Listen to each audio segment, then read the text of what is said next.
Gimana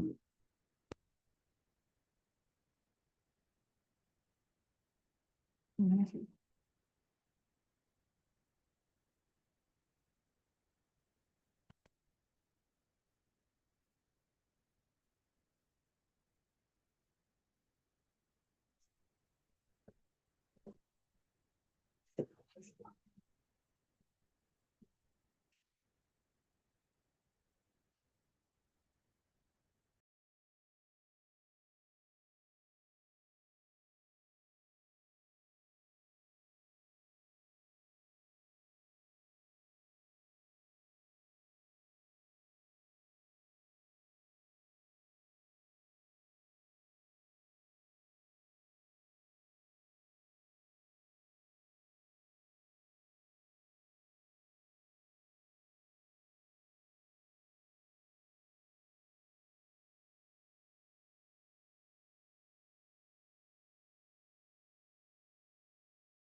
Iki?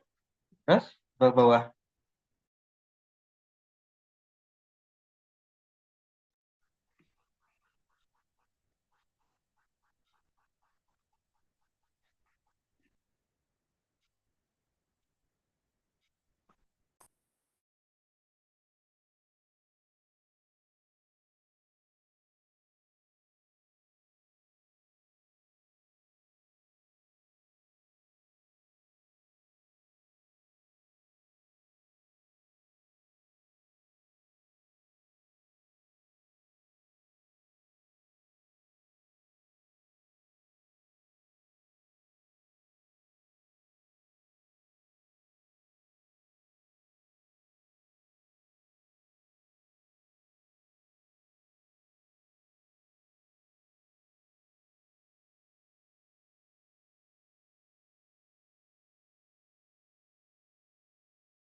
Ini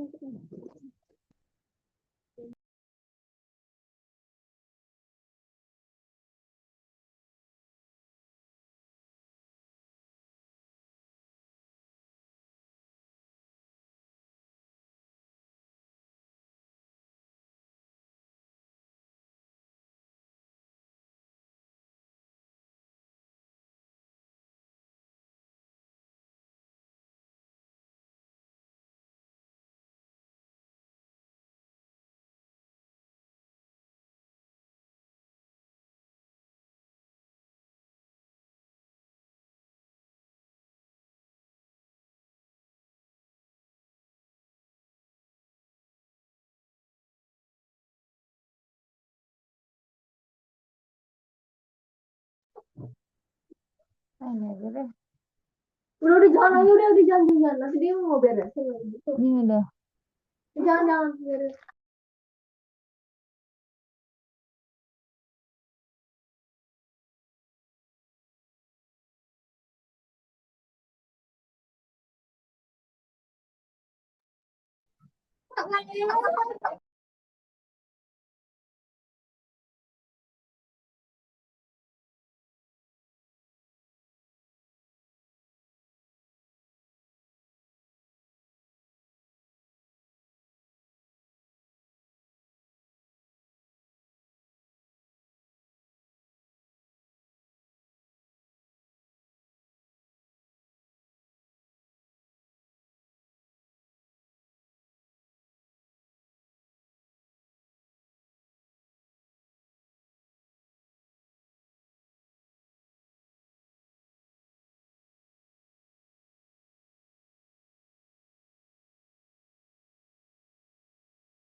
Pulang tuh kan kakak capek pasien kan. Tapi kehujanan basah. Boleh mau?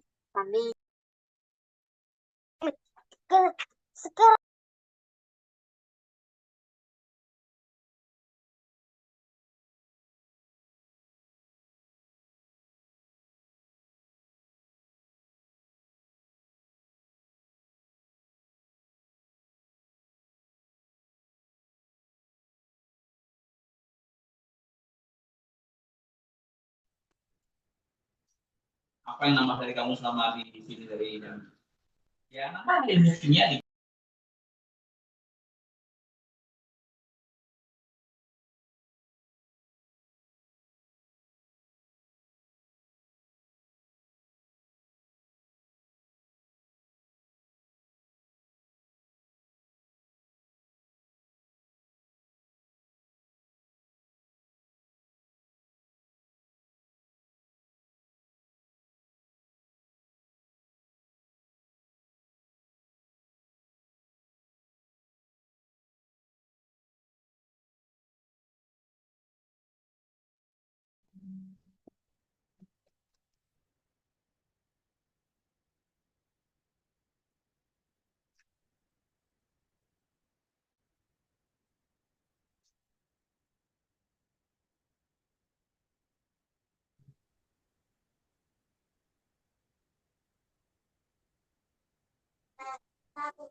Ali. Oh, susu habis, bentar.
Nggak ada suara.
Bismillah. Assalamualaikum Kak. Kita mulai Kak. Waalaikumsalam warahmatullahi wabarakatuh. Silakan Mbak dimulai.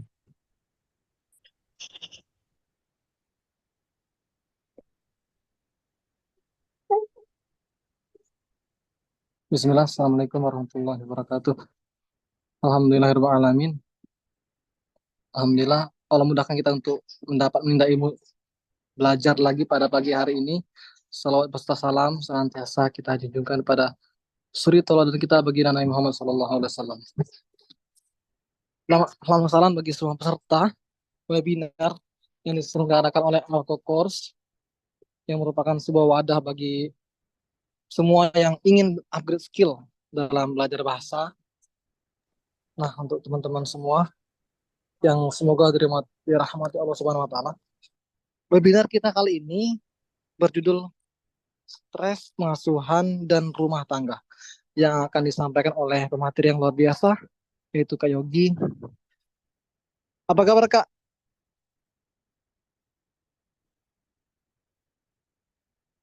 Semoga baik-baik semuanya.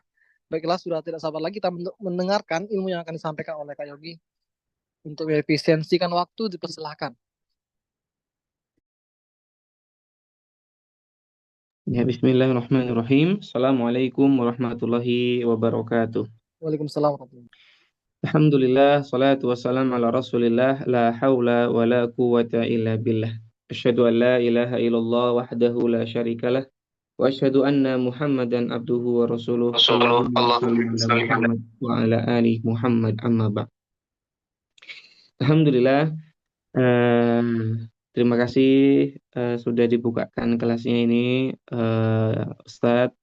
Sudah dipersilahkan untuk belajar bersama. Dan juga terima kasih kepada dari Ewako Course beserta tim yang sudah menyelenggarakan kegiatan di pagi hari ini. Semoga Allah balas dengan kebaikan yang banyak. Ya, tentunya kepada ayah dan bunda dan teman-teman semua yang sudah hadir, kami ucapkan terima kasih sudah hadir. Dan untuk kesempatan kali ini, insya Allah kita akan belajar tentang pendidikan dan pengasuhan yang tema kali ini adalah tentang stres pengasuhan anak. Baik, sebelumnya kami mohon izin untuk dijadikan co-host agar nanti mungkin memudahkan untuk share materi maupun controlling dan sebagainya. Semoga Allah mudahkan. Allahumma alimna ma yanfa'una wanfa'na bima alamtana wa zidna ilma. Rabbi zidni ilma warzuqni fahma. Rabbi israh li sadri wa yassir li amri wahlul 'uqdatam min lisani yafqahu qawli. Ya, baik.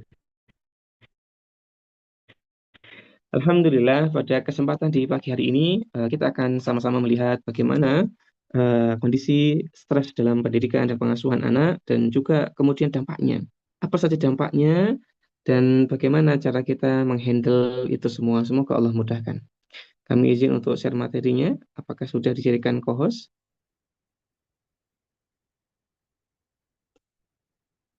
Belum sepertinya, maaf. Minta tolong untuk dijadikan co-host. Mungkin kakak admin.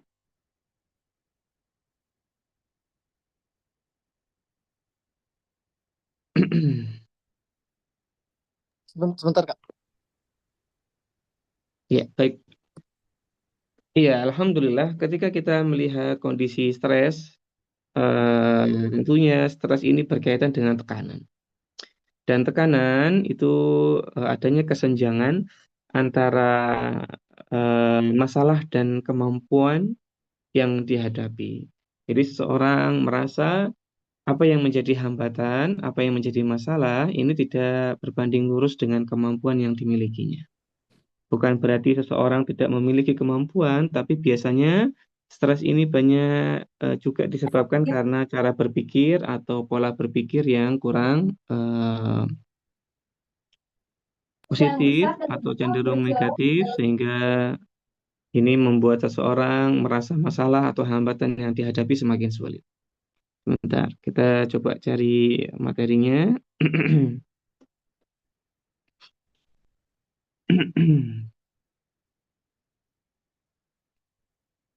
Ya, ayah dan bunda dan teman-teman yang mudah-mudahan dirahmati Allah Subhanahu wa Ta'ala.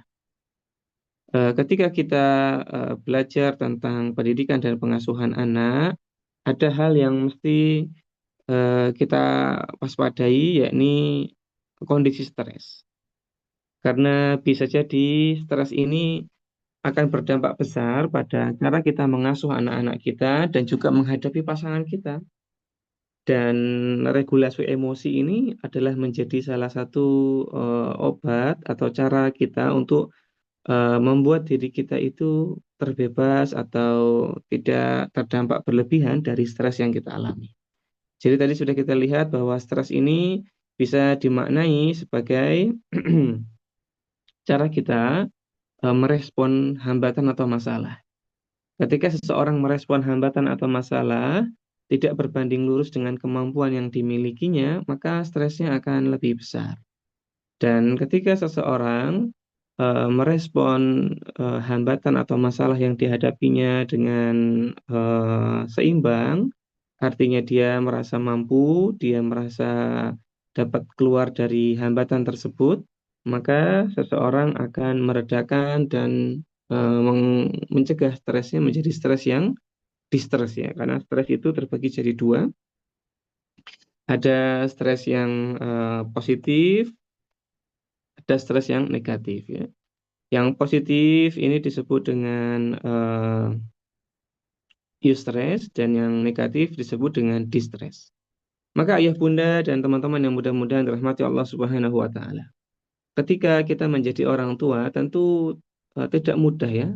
Nah, jangankan menjadi orang tua, menjadi pasangan atau menjadi suami atau menjadi istri, ini memiliki banyak hambatan. Yang pertama mungkin bisa jadi hambatan kita adalah secara ekonomi.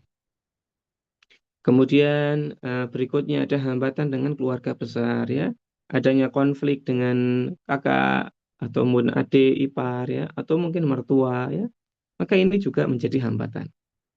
Belum lagi nanti antara suami istri tidak cocok dalam pendapat ya, dalam pikirannya, dalam pengasuhan anak ya, dalam program-program rumah tangga, ternyata berbeda pendapat, ini juga menjadi hambatan. Belum lagi nanti pasangan itu baik suami ataupun istri punya masalah-masalah mental sendiri yang belum selesai.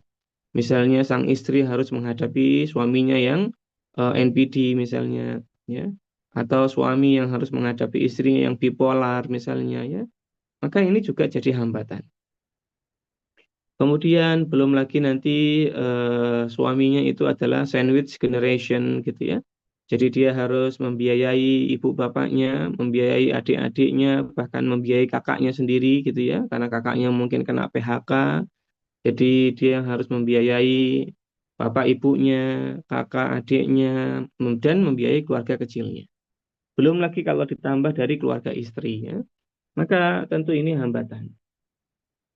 Banyak keluarga yang justru bermasalah gara-gara kondisi sandwich generation ini. Lalu berikutnya ada lagi masalah dalam rumah tangga yang berkaitan dengan tuntutan-tuntutan ya. Jadi pasangan suami istri merasa tidak terpenuhi haknya ya, atau merasa bahwa pasangan tidak bertanggung jawab, maka ini akan menjadi hambatan. Banyak sekali. Belum lagi urusan dengan keluarga, tetangga ya, tempat tinggal dan sebagainya. Sehingga yang namanya pernikahan, yang namanya keluarga ini tidak lepas dari masalah. Kita hidup sendiri aja ada masalah, apalagi dengan keluarga, dengan orang banyak. Tapi bukan berarti kita tidak harus berkeluarga. Walah, banyak masalah, mending nggak usah berkeluarga aja. Tidak begitu. Itu kan prinsipnya child free kan gitu ya. Atau prinsipnya orang-orang sekarang itu yang tidak mau berkeluarga, tidak mau menikah, pengennya hubungan seksual aja, tapi nggak usah menikah. Nah, karena nggak mau ribet. Dan itu adalah prinsip yang terjadi di Jepang ya, sebagian di Eropa, di Korea ya, kemudian berkembang ke sebagian negara Eropa sekarang ya, bahwa ya ngapain berkeluarga kalau ujung-ujungnya malah mempersulit diri. Nah, ini termasuk distorsi kognitif ya. Dalam psikologi itu dikenal dengan distorsi kognitif. Aneh ini, orang Eropa itu sendiri yang menemukan distorsi kognitif. Distorsi kognitif itu cara memandang sesuatu atau pola itu tidak ideal, tidak proporsional. Ini hampir mirip dengan milih-milih informasi itulah ya hampir mirip. Kemudian logical fallacy juga hampir sama gitu ya dengan prinsip distorsi kognitif. Cuma distorsi kognitif lebih luas, lebih akut ya. Dia kronik ya, kronik kemudian menjadi akut juga gitu ya, berlangsung panjang ya. Kemudian parah juga itu disebut dengan distorsi kognitif. Nah, itu ditemukan oleh ilmuwan-ilmuwan dari Eropa dan Amerika. Tapi hari ini justru banyak orang-orang Amerika, Eropa itu punya distorsi, salah satunya berkaitan dengan keluarga dan rumah tangga. Ya, mereka paham bahwa rumah tangga itu adalah puncak dari kehidupan manusia. Karena di antara fungsi hidup manusia itu secara umum, secara biologi, ya tentunya adalah menghasilkan keturunan. Nah, itu sudah disepakati gitu banyak kalangan. Tapi hari ini banyak orang-orang yang memandang dirinya akademisi ya atau orang pinter, tapi ternyata malah justru punya distorsi seperti ini ya. Nggak mau menikah karena menikah ribet dan sebagainya. Justru masalah dalam rumah tangga ini adalah hal yang harusnya ditangani, harusnya dihadapi, harusnya diselesaikan. Dan inilah yang kemudian kalau dalam Islam akan mendatangkan yang namanya sakinah. Karena yang dimaksud sakinah ya ketenangan, ya, kedamaian, kemudian rasa nyaman, ini bukan berarti tanpa masalah. Tapi ketika ada masalah, Allah mudahkan kita untuk menghadapinya. Ya, sehingga muncul ketenangan dan kedamaian. Karena prinsip dari ketenangan dan kedamaian itu adalah kita disiplin, berhasil mencapai sesuatu. Ini kalau secara psikologis ya. Jadi orang itu akan mendapatkan kedamaian dan ketenangan ketika dia menunaikan apa yang menjadi tugas-tugasnya. Contoh, ketika kita tugasnya adalah sholat, maka setelah sholat jadi tenang. Tapi kalau belum sholat, jadinya gelisah. Kan gitu ya. Ketenangan, kedamaian ini ya prinsipnya prinsip moral sebenarnya. Ketika seseorang itu berhasil memenuhi tuntutan, tugas-tugas, nilai moral, terutama moral agama, maka itu datang ketenangan. Maka dalam rumah tangga nggak mungkin adanya sakinah kalau di kalangan rumah tangga itu sama-sama nggak semangat sholatnya, sama-sama tidak mau baca Quran, sama-sama kemudian tidak mau belajar agama. Itu sudah nggak mungkin tenang rumah tangganya. Mau dia uangnya banyak, mau kaya raya, nggak mungkin tenang. Makanya nggak heran kemarin ada orang yang gaji sebulannya 4 miliar, tapi masih mau koplos BBM gitu kan. Ya inilah bukti bahwa ya memang ketenangan dalam rumah tangga itu mahal. Ketenangan dalam jiwa itu tidak mudah. Sehingga ayah dan bunda yang mudah-mudahan dirahmati Allah Subhanahu wa taala, ketika kita menghadapi masalah-masalah ya, maka solusinya diselesaikan agar mendatangkan rasa tenang dan nyaman. Karena prinsip masalah itu adalah untuk menguji kita, untuk membuat diri kita jadi lebih baik. Kalau kita pernah baca buku-buku self improvement ya, misalnya salah satu buku yang ditulis oleh Stephen Covey, dulu bukunya judulnya apa ya gitu ya, eh ya intinya dalam buku itu ditulis bahwa setiap sesuatu yang tidak membunuhmu akan membuatmu jadi lebih kuat. Jadi kalau kita ada masalah, lalu kita berusaha menghadapinya, maka tentu kita bertambah skillnya, kemampuannya, ketahanannya, resistensinya. Dan dikatakan dalam buku-buku improvement yang lain, masalah itu membuat manusia punya skill, punya keahlian, punya kemampuan, punya daya tahan. Kita mungkin kenal di dunia ini ada gunung yang paling tinggi, yaitu ada Mount Everest. Kemudian ada yang nomor 2-nya K2 ya di Pakistan. Kita tahu bahwa dua gunung ini sangat susah untuk didaki atau pada umumnya 14 ya atau mungkin Seven Summit ya. Ada 14 summit ya, ada Seven Summit itu ya intinya gunungnya susah-susah. Rata-rata di atas 8.000 km mdpl di atas permukaan laut ya. Nah, maka kalau kita lihat masyarakat yang tinggal di dataran tinggi, nah ini rata-rata di Everest itu di 5.000 kilometer, itu dia maaf ya di 5.000 meter gitu ya.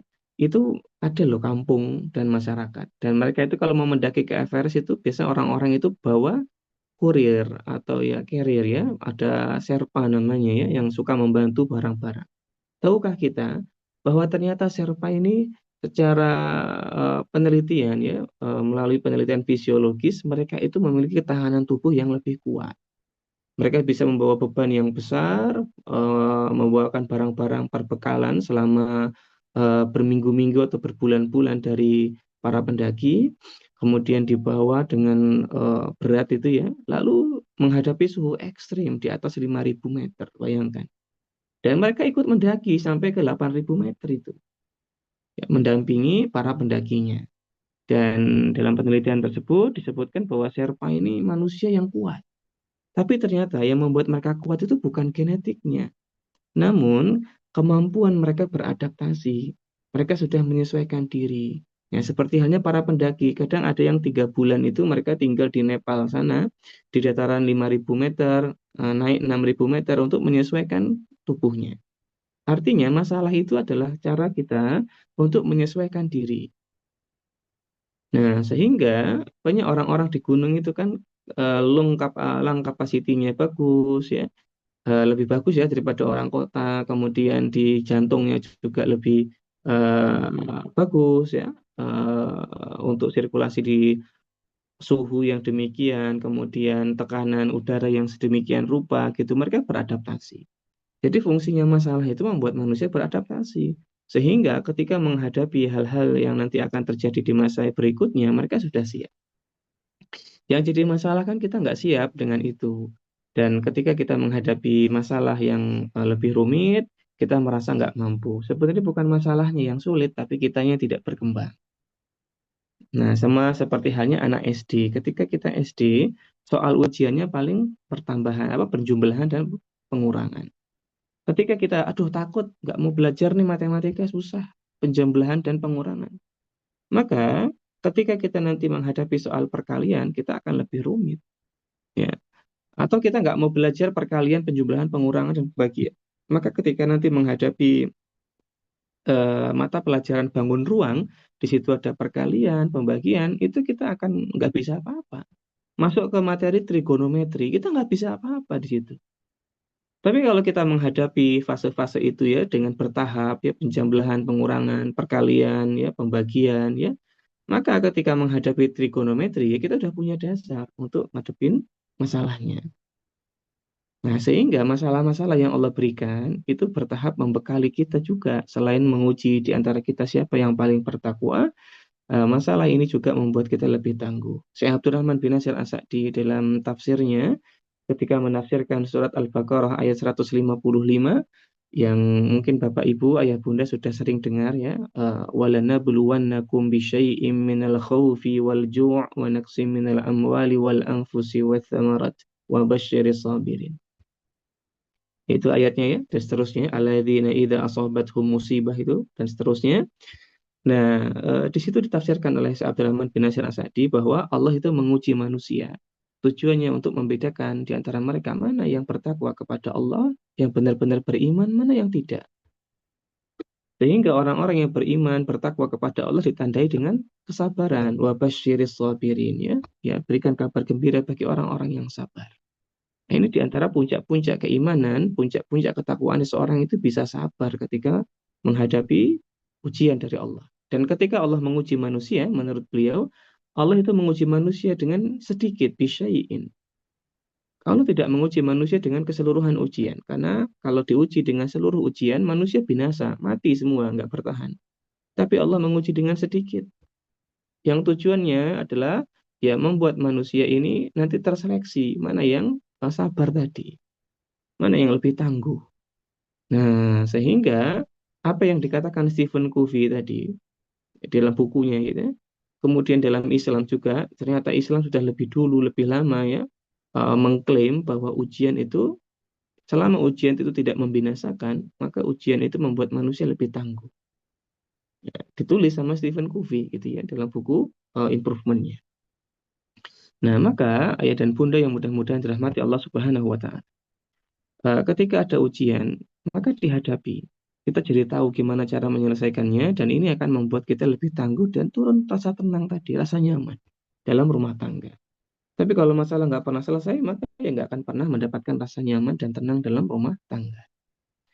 Nah, itulah kenapa banyak orang yang stres ketika menghadapi masalah. Bukan masalahnya lebih besar daripada kemampuannya, tapi dia yang nggak berkembang dengan kemampuannya. Nah, sehingga la yukallifullahu nafsan illa wus'aha. Allah tidak akan membebani seseorang itu melebihi kesanggupannya. Nggak mungkin. Tapi hambanya itu sendiri yang mungkin memandang ujian terlalu besar atau melihat dirinya nggak bisa apa-apa. Nah, ini ketika kita kemudian menikah, menghadapi masalah, sebenarnya masalah ini bisa dihadapi. Cuman orang itu kan sudah blocking ya, mental blocking duluan. Orang-orang yang tadi punya pandangan child free ya, kemudian FWB, udah nggak usah nikah lah, kita ketemu aja, hubungan seksual, habis itu ya masna-masna ya sendiri-sendiri sudah gitu ya. Nah ini yang apa terjadi. Nah akhirnya punya mental block bahwa menikah itu sumber masalah. Padahal tidak. Yang jadi sumber masalah itu adalah ketika kita tidak berkembang atau mengembangkan diri dalam rumah tangga. Dan ini challenge-nya manusia terus berkembang. Nah, kalau manusia menyerah dengan masalah pernikahan, bayangkan seluruh manusia nggak mau menikah. Terus gimana fungsi biologis kita untuk menghasilkan keturunan? Nggak ada. Punah manusia. Nah, ini kondisi umum, masalah yang terjadi hari ini, ayah bunda. Banyak orang yang menghindari masalah. Sebenarnya masalah itu ya harusnya dihadapi. Makna menghindari di sini bukan berarti kita ini ya, karena ada dua makna nih menghindari masalah. Yang pertama kita nggak mau cari masalah gitu ya. Jadi kita melakukan hal yang baik sehingga nggak datang masalah. Nah, makna yang kedua menghindari masalah tuh lari dari masalah, kabur. Ketika ada masalah nggak diselesaikan. Nah, kita maksud menghindari itu yang kedua ini. Bukan yang orang cari aman, bukan. Ya, kalau cari aman tentu bagus ya, tidak mau membuat masalah. Tapi yang dimaksud dalam pembahasan kita hari ini menghindari masalah itu adalah lari dari masalah, tidak mau menghadapinya. Dan cenderung ada tiga model ketika seseorang menghadapi masalah sehingga mendatangkan stres. Yang pertama adalah fight, yang kedua adalah freeze, yang ketiga adalah flight, gitu ya. Dulu kalau kita belajar psikologi masih ada tiga cara ini. Nah, yang pertama adalah, ini ada coret-coret ya. Baik, kita hapus dulu. Yang pertama kita fight. Jadi kalau ada masalah dihadapin, fight aja. Tapi fight terus itu nggak selalu baik. Ya, contohnya kalau ada masalah kita fight, fight, fight, akhirnya malah berantem ya. Berantem beneran gitu loh. Misalnya ada masalah di jalan, udah fight aja gitu ya. Ngotot akhirnya. Berantem. Dan itu bisa mendatangkan celaka gitu ya. Banyak sekarang berantem-berantem, fight-fight dalam menyelesaikan masalah, tapi nggak ada pertimbangan sebelumnya, jadinya tambah masalah. Contohnya orang yang menyelesaikan masalah, maaf nih ya, mungkin ada budaya yang ya ini nggak bagus sebenarnya. Kenapa nggak bagus ya? Kami pernah menelitinya budaya ini dulu waktu kuliah bersama dosen kami ya. Ada budaya caro. Ya, ini kan ya sebenarnya keren lah gitu ya, tapi kan nggak menyelesaikan masalah, malah nambah masalah. Tuh. Nah, kemudian ada lagi budaya-budaya yang dikit-dikit berantem, dikit-dikit rusuh gitu ya. Nah ini fight, tapi nggak menyelesaikan masalah. Berantem di jalanan dan sebagainya. Ya masalahnya nggak selesai, malah nambah masalah kan. Gitu. Hari ini banyak orang-orang yang kalau di jalan lagi berselisih, ya ngeluarin pistol gitu ya. Banyak yang pada akhirnya harus berujung di kantor polisi. Nambah masalah. Padahal, maaf ya, ya mau dimaklumi ya, mau dimaafkan ya, selesai masalah hari itu. Nggak perlu ke kantor polisi. Nah, jadi kalau fight terus itu juga nambah masalah. Cuman tadi fight ini maksudnya menghadapi. Cuman untuk menghadapi itu butuh pertimbangan. Nah, kemudian ada yang kedua flight. Flight itu kabur. Maksudnya alih-alih menenangkan diri, tapi jadi malah nyaman dengan kaburnya. Nah, kalau kebanyakan kabur, tentu masalahnya nggak selesai. Cuma sesekali boleh kabur. Misalnya lagi ada masalah pelik ya, aduh capek banget ini ngerjain tugas yang mahasiswa gitu ya. Laporan ya, dia mau liburan dulu boleh. Ya, sebagai suami misalnya capek banget ini masalah di kantor nggak selesai. Udahlah ambil cuti, liburan sama keluarganya ke Bali misalnya. Boleh, nggak masalah. Tapi jangan selamanya flight gitu ya. Kemudian yang ketiga ada freeze. Freeze itu ya dia cuman mikir-mikir, aduh ada masalah ini gimana ya, ditimbang-timbang terus, tapi nggak ada action. Nah, jadinya malah cemas sendiri. Nah, kebanyakan orang punya tiga pola itu. Yang bagus gimana? Combine. Ketika dia butuh liburan, hiburan, ya dia flight dulu nggak apa-apa. Tidur dulu, ya, istirahat dulu. Ya, dia mau jalan-jalan dulu boleh, ya. Dia mau baca buku dulu boleh. Atau dia mau freeze dulu, dia mau menimbang-nimbang masalahnya, dipikir-pikir dulu, ya, diskusi dulu. Nah, baru fight gitu. Jadi bisa dikombinasikan. Nah, ketika menghadapi anak misalnya, banyak orang tua yang ketika menghadapi anak jadi stres. Ketika ada anak-anak ya, kemudian rewel ya, anak-anak mudah marah. Kadang tidak sedikit dari kita juga terpancing kemarahan dan akhirnya marah sama anak. Nah, banyak orang tua yang merespon marah anak itu dengan kemarahan. Sehingga ini menjadi contoh bagi anak. Contoh apa? Ya, ketika merespon sesuatu yang tidak nyaman, ya tunjukkan kemarahan. Karena begitulah yang ibunya ajarkan sama dia. Begitulah yang diajarkan ayahnya sama dia. Ayahnya apalagi gampang marah. Apalagi kalau pulang kerja, dikit-dikit marah. Nah, itu sebenarnya adalah pola yang akan ditiru oleh anak-anak kita. Dan jangan heran, nanti hasilnya adalah ketika mereka sudah beranjak remaja, lihat, mereka jadi gampang marah sama kita. Kitalah yang ngajarin anak-anak itu durhaka sebenarnya. Ya, kenapa? Ya kita yang mencontohkan dari kecil. Anak-anak itu mendapatkan pendidikan utama dari orang tua, bukan dari lingkungan, bukan dari guru ngajinya, bukan dari guru SD-nya, SMP-nya, bukan, tapi orang tuanya. Sehingga kalau ada masalah pada anak, yang wajib bertanggung jawab ya orang tuanya. Bukan guru SD-nya, bukan guru SMP-nya, bukan teman sebayanya, bukan. Begitupun ketika ada anak bermasalah yang dipanggil ke kantor polisi ya orang tuanya. Ini baru di dunia. Gimana nanti di akhirat? Ketika anak itu durhaka, betul, anak akan mempertanggungjawabkan kedurhakaannya. Tapi orang tuanya akan lebih dulu dipanggil, ditanyai, kenapa anaknya durhaka? Sehingga ayah dan bunda kita harusnya banyak introspeksi diri. Ketika ada keburukan pada anak-anak, para ulama salafus saleh terdahulu, dia akan introspeksi dirinya. Beberapa ulama itu ketika ada anaknya nakal, bermasalah, dia akan melihat dosa apa yang saya lakukan, kesalahan apa yang saya kerjakan. Ya. Sehingga mereka mengintrospeksi diri, jangan-jangan ada ibadahku yang rusak. Jangan-jangan ada keburukanku pada orang tuaku. Ya. Ini yang mereka lakukan. Ketika tidak bermudah-mudahan menyalahkan anak, tidak bermudah-mudahan menyalahkan lingkungan, tidak. Beda sama orang tua hari ini.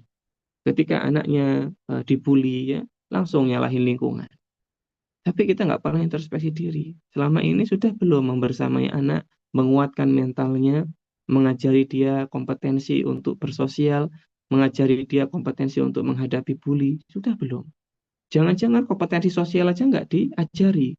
Sehingga anaknya di sekolah itu malah jadi troublemaker, malah jadi pusat yang disebelin sama anak-anak yang lain. Banyak kasus bullying di sekolah yang kami pelajari, baik langsung ketika kami berkunjung ke sekolah, ataupun dari literatur yang kita baca, banyak masalah bullying di sekolah itu sebenarnya ya tidak hanya karena pelakunya yang iseng, bukan, tapi karena korban inilah yang nyebelin. Dan banyak yang begitu. Nyebelinnya gimana? Ada yang sokap. Sokap itu istilah anak-anak di Jakarta, di pondok-pondok Jabodetabek itu, ada istilah sokap. Ya. Orangnya sok akrab, sok asik, sok nimbrung, sok tahu. Ya. Ada yang juga flexing, dikit-dikit mamerin orang tuanya, mamerin keluarganya. Ini kan bikin sebel temannya. Akhirnya dibully, diejek, bahkan dipukul. Nah, ketika nanti anaknya dibully, orang tuanya reaktif. Padahal orang tuanya yang ngajarin anaknya flexing kayak gitu. Nggak pernah dididik, nggak pernah diajari yang benar. Nah, ini banyak kasus semisal itu. Jadi kalau anak dibully, harusnya orang tuanya introspeksi dulu. Jangan kemudian mudah marah-marah ke sekolah, ya bawa pengacara ke sekolah. Ngapain? Banyak kasus bullying itu yang justru tadi, orang tuanya nggak becus mendidik anaknya. Maaf, kami agak frontal, tapi memang begitu. Hari ini banyak sekali orang tua strawberry itu banyak. Orang tua strawberry itu gimana? Orang tua yang nggak pernah selesai sama dirinya sendiri, tapi ngasuh anak gitu loh. Ya Kak Yuki juga menyadari, Kak Yuki juga tidak sempurna jadi orang tua. Kita punya banyak problem, tapi ada yang lebih parah, yaitu orang tua yang nggak tahu diri tadi, orang tua strawberry. Kerjaannya nyalahin lingkungan, kerjaannya nyalahin orang lain, ya. Padahal nanti di akhirat dia yang dimintai pertanggung jawab pertama oleh Allah. Dia yang akan ditanya oleh Allah pertama kali tentang anak-anaknya. Jadi kita sebagai orang tua harusnya sadar bahwa ya anak yang pemarah bisa jadi dari sifat kita yang pemarah di rumah. Anak yang kemudian suka ngebully temannya ya bisa jadi karena di rumah kita otoriter sama dia. Jadi banyak sekali contoh yang anak-anak dapatkan dari orang tuanya yang kemudian mereka terapkan sebagai karakter atau kepribadian mereka di luar atau di lingkungannya. Nah, jadi kalau menghadapi anak marah, tentu jangan stres. Tentu jangan menjadi orang tua yang kemudian ikut marah. Karena kemarahan anak itu adalah ekspresi emosi anak. dia belum bisa mengendalikan emosi. Kenapa? Ya wajar. Otak pengendali emosi yang utama itu ada di lobus frontal. Nah, di paling depan ini loh ya, di bagian paling depan. Ada yang namanya PVC, prefrontal cortex. Nah, ini di antara fungsi eksekutif kita itu diatur di sana. Salah satunya kontrol diri dan kontrol emosi. Dan anak-anak ini belum aktif belas. Menurut siapa? Menurut para ahli neurologi, silakan dibaca jurnal-jurnalnya. Ya, kami dulu ketika belajar biopsychology, kemudian berfokus pada kognitif anak, ini memang belum aktif. Salah satunya disebutkan oleh Vygotsky ya, dalam teorinya. Beliau adalah ahli perkembangan kognitif. Nah, ketika anak-anak belum aktif, berarti dia butuh tempat, butuh mentor, butuh orang yang mengajari, merespon bagaimana emosi. Yang terjadi apa? Yang terjadi adalah justru banyak orang tua yang merespon marah anaknya ketika anak-anak itu marah. Padahal orang tua itu, ya manusia itu semenjak umur 20 tahun ke atas, prefrontal cortex-nya itu berfungsi dengan sangat optimal. Artinya fungsi pengendalian diri, pengendalian emosi udah tuntas, udah paling oke. Ya, software-nya udah terinstal dengan sangat maksimal di otaknya. Tapi kok ada yang marah-marah? Berarti kan ada masalah mental sama dia. Kenapa itu? Harusnya kan manusia bisa ngendaliin emosinya. Karena fungsi otaknya udah maksimal. Berarti nggak ada masalah sama fungsi eksekutif otaknya. Yang jadi masalah apa? Fungsi emosinya sendiri. Berarti dia sendiri yang nggak dewasa dengan pengendalian emosinya. Jadi jangan nyalahin tubuhnya, jangan nyalahin software, hardware yang sudah Allah berikan. Emang dia aja yang bermasalah. Nggak bisa mengendalikan emosinya. Nah, kemudian itu dilihat oleh anak-anak. Nah, ini yang jadi masalah. Dan itu yang bikin orang gampang stres sih begitu, ya. Kemudian anak-anak harus paham mengenai setiap emosi mereka rasakan termasuk marah. Harusnya ketika anak marah dikasih paham. Dan ketika tantrum nggak usah direspon tantrumnya, dibiarin aja. Ini banyak orang tua yang anak tantrum, kemudian ikut tantrum. Kecuali anak-anak merengek-rengek. Nangis bangun tidur, ini nggak bagus. Nangis ketika mau makan, ini nggak bagus. Ya, nangis ketika makan, ini nggak bagus. Merengek-rengek semisal ini nggak baik. Sehingga cara kita mengajari mereka adalah menjelaskan bahwa nangis yang semisal itu nggak bagus dan kamu nggak perlu nangis kalau bangun tidur misalnya. Adik nggak perlu nangis kalau bangun tidur. Yang adik harus lakukan ya bangun biasa. Nah, nanti kalau adik bangun tidur nangis, bunda dan ayah nggak akan respon ya, biarin aja, dicuekin. Tapi kalau adik nanti nangisnya selesai, bunda sama ayah baru merespon. Kasih kesepakatan dan nanti praktekkan ketika dia nangis. Nah, biar dia tahu bahwa nangis semisal ini nggak tepat. Tapi kalau dia nangis karena sakit, ya sudah dipeluk. Dia nangis karena dia kecewa, ya ayah bundanya berjanji, tapi ternyata qadarullah nggak bisa menunaikan janjinya. Ya udah dipeluk, kita salah. Nah, ketika anak nangis misalnya gara-gara dia cemburu sama adiknya, sama kakaknya, ayo kita peluk ya. Jadi ada nangis-nangis yang memang kita perhatikan betul. Tapi kalau nangis karena minta sesuatu, kita biarkan dulu dia. Pahamkan kepada anak bahwa nangisnya nggak akan mendatangkan manfaat apapun untuk dia. Jadi ayah bunda nggak akan menuruti kemauannya ketika dia nangis atau tantrum. Jadi semisal itu, nggak semua respon nangis, kemudian direspon dengan marah balik. Atau nggak semua nangis dicuekin. Atau nggak semua nangis diturutin. Kan begitu konsepnya. Nah, jadi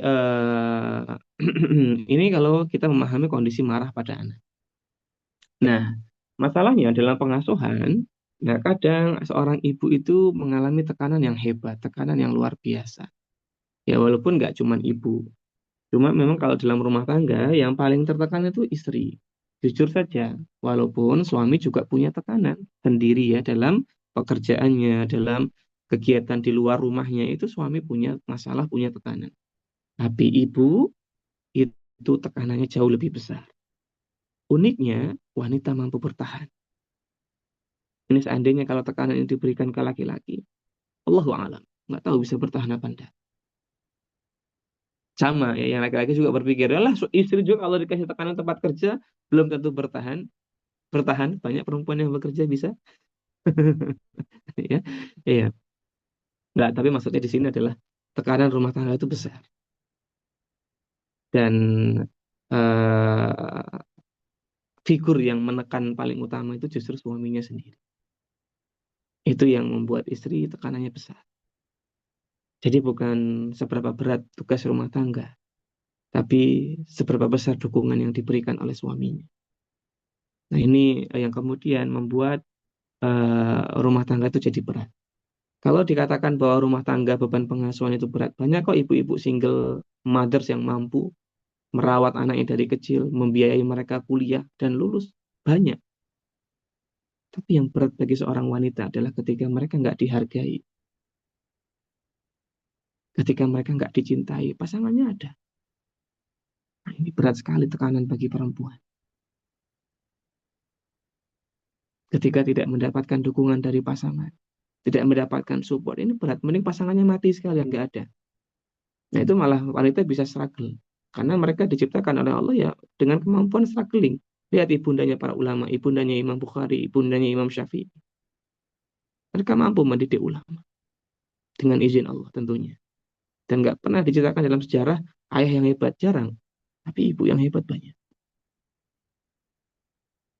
Ya walaupun peran laki-laki itu sangat penting. Cuma dalam hal ini kalau kita mau lihat, harusnya peran laki-laki ini dimaksimalkan dalam rumah tangga. Karena stres ibu dalam pengasuhan sangat besar. Nah, maka dalam sebuah penelitian di dunia psikologi, wanita itu kalau single parents, itu mampu bertahan. Ya, dia mampu menghadapi kerasnya dunia, tentu dengan izin Allah. Dan penelitian menunjukkan laki-laki yang single parents ini lebih rentan terhadap masalah dan harapan hidupnya lebih pendek. Itu data ya. Ini data. Maksudnya perempuan itu kalau single mothers itu harapan hidupnya oke lah, nggak ada masalah. Penurunannya nggak signifikan. Tapi kalau laki-laki gitu ya, nah itu ternyata harapan hidupnya lebih pendek. Makanya biasanya laki-laki cepat nyari pasangan baru. Nah ini dalam bidang psikologi begitu penelitiannya. Nah maka penting sekali kita menghargai wanita. Karena wanita itu sebetulnya tangguh. Cuma mereka itu istilahnya ya pura-pura membutuhkan suaminya. Iya kan? Kalau suaminya nggak ada di rumah, ibu-ibu tuh kayaknya ngangkat galon tuh mudah. Kalau suaminya di rumah gitu ya, ayo Pak, tolong Pak, angkatin galonnya gitu. Jadi manja ya. Ya tapi itulah perempuan. Tidak apa-apa. Memang mereka butuh dukungan, butuh dihargai. Nah ternyata stres paling besar bagi ibu atau wanita adalah pasangannya sendiri. Sumber stresnya adalah suaminya. Ya kenapa? Suaminya yang KDRT, suaminya yang tidak menghargai, suaminya yang merendahkan, itu banyak.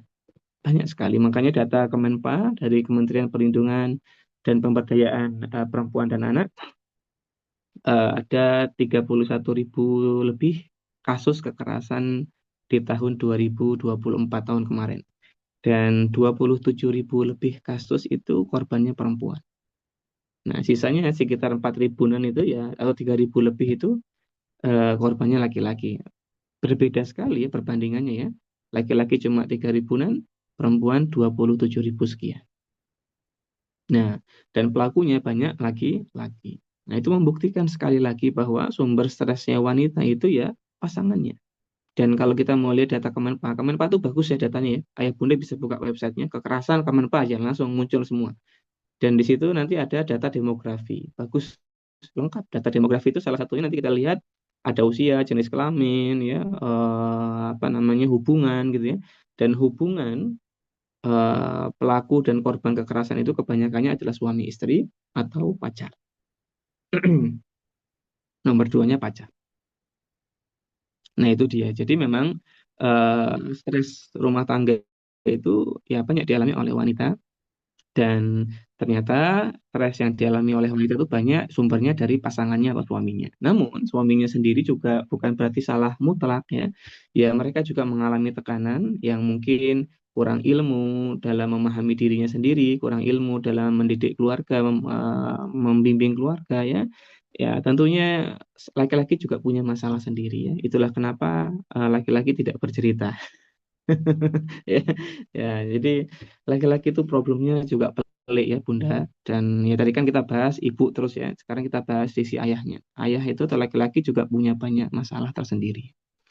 Yang pertama laki-laki itu memang dengan budaya patriarki itu tidak diajarkan atau tidak diperbolehkan untuk banyak cerita, untuk banyak mengungkapkan perasaannya, untuk banyak mendapatkan perhatian, enggak.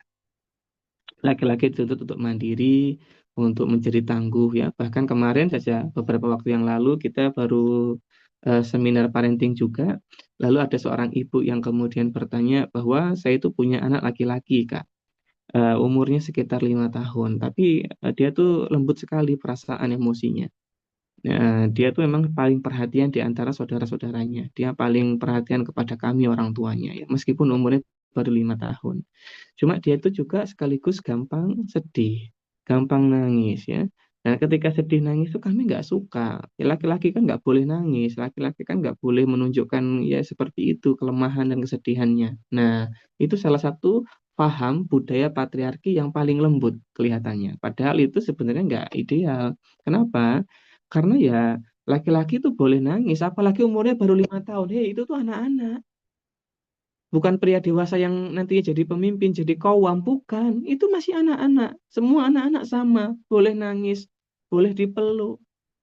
Kenapa harus dibedakan laki-laki dan perempuan? Ini bukan kayak memuja-muja equality, enggak. Tapi kalau anak-anak itu ya equal harusnya. Gak bisa dia kemudian laki-laki itu gak boleh nangis. Ini kata siapa? Loh, Abu Umair itu ketika sedih ya, ya bahkan mungkin nangis ya karena burungnya itu mati, mainannya itu dia masih kecil, laki-laki dia. Nabi itu datang menghampirinya, kemudian dengan lemah lembut bertanya, ya Abu Umair mafa'lan Nugair, wahai Abu Umair ada apa dengan Nugair? Kenapa nak? Nabi perhatian loh, Nabi peduli. Nabi nggak bilang kamu jangan nangis, sudah nggak apa-apa Nugair, cuman burung gitu tok, nyari lagi gampang. Enggak. Tapi orang tua hari ini sok tahu gitu loh. Anak-anak laki-laki itu harusnya dididik dengan keras, harusnya dididik dengan tanggung jawab, dididik dengan apa namanya, nggak boleh menyek-menyek, sedih loh. Itu loh anak-anak. Ini yang membuat laki-laki itu berat hidupnya. Apalagi dia anak pertama. Tanpa disadari kita sering nuntut dia, kamu tuh harus jadi contoh, nak, kamu harus kuat, nak, kamu harus nanti bantu adikmu ya. Tapi orang tuanya di sisi yang lain nggak pernah bantu kakak ini. Di sisi yang lain orang tuanya selalu meremehkan kakak. Ketika kakak butuh perhatian, orang tuanya lebih perhatian sama adik. Ketika kakaknya butuh ditemani, orang tuanya lebih banyak nemenin adiknya. Terus di mana nasihat orang tua yang meminta anaknya kuat, tangguh? Di mana pendidikannya? Enggak ada. Apakah dengan bermodal pendidikan keras, pendidikan disiplin, kemudian anak jadi tangguh? Enggak. Yang ada itu adalah manusia-manusia rapuh yang nggak mau bercerita hari ini, merasa dirinya paling baik, yang ujung-ujungnya keras sama istrinya, keras sama anaknya, yang ujung-ujungnya berakhir di RSJ, itu banyak kayak gitu. Yang datang konsultasi ke psikolog itu rata-rata perempuan kok. Kenapa? Mereka lebih aware, lebih sadar sama dirinya. Dan yang paling susah diajak ke psikolog dan ke psikiater itu laki-laki. Kenapa? Karena ngerasa dirinya baik-baik, padahal enggak. Apa buktinya laki-laki nggak baik-baik saja? Tuh lihat di RSC. Bangsal itu banyaknya bangsal laki-laki. Pasien banyaknya pasien laki-laki daripada perempuan. Tuh lihat di data kasus bunuh diri di dunia, WHO, di Kemenkes di Indonesia. Coba lihat, banyaknya ya laki-laki. Tuh lihat data depresi berat, banyaknya laki-laki bukan perempuan. Ini bukti bahwa laki-laki itu selalu merasa gengsi, bahwa dia itu bisa, dia mampu, padahal enggak. Akhirnya apa? Ketika menjadi ayah, menjadi suami, gengsi doang. Akhirnya dengan gengsi itu apa? Menyakiti istrinya, menyakiti anak-anaknya, nggak boleh begitu. Nah ini yang kemudian harus dipahami oleh setiap para laki-laki. Kita ini sama manusia biasa, kita butuh bantuan, kita butuh ilmu, maka jangan gengsi.